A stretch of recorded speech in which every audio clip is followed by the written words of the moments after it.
So I've got my own story, which is painful. My dad was 49, took his own life. My cousin was 21, he took his own life. My other cousin was 27 when he overdosed. I slept with my granny when she was dead. Woke up, choked on her vomit, bottles of gin. My name is Roddy McPherson, and what I do as a job is I'm a proprietor in the Barras market in Glasgow.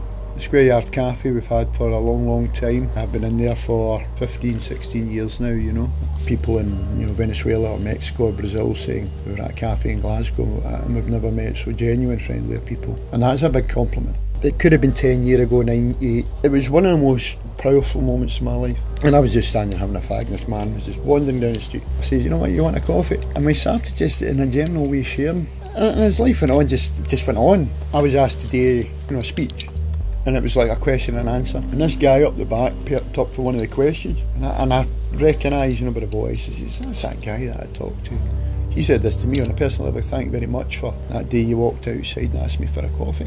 That morning he'd parked his car and he came down there and bumped into me. He was going to the Kingston Bridge to take his own life.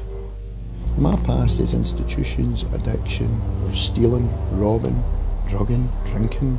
One of my pals got murdered. I thought, if I get myself locked up, I can't reprise and hurt more people. I went down to a shop and I held it up and I waited for the armed response unit to turn up to put me in prison. The girls who are robbed couldn't understand why I wasn't leaving. I was saying, can you call the police? Why I made that choice? I looked in the mirror and I was preparing myself, with my vest and my stuff. I could see my daughter. It was just such a clear picture. I paid the penance for that. That gave me time to think about my life, how short and precious. I'm actually quite chuffed that I've had it. It's led me here today. It's so different and unique to experience my life. I believe I've travelled the world. All the people that visit me from all over the world, I've travelled through them. I try and live a simpler life as I can. Maybe I'm missing out. Maybe I should go to Disneyland. My ex-wife always says that I'm the golden dad. I can't do anything wrong. We were only married for a couple of years, but I met at 14 and we separated when I was 27. I had the kids, and I was 21, 23. One's getting into the police and one is just finishing her last year at Heriot University. Beautiful creatures.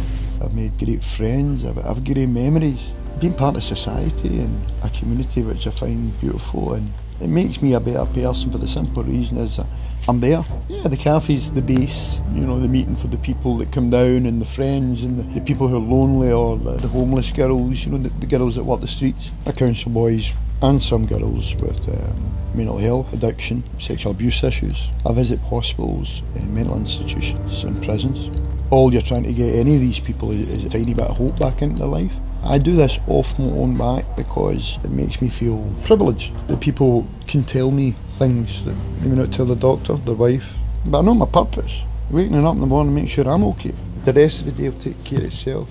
Maybe my gift has just been a simple person.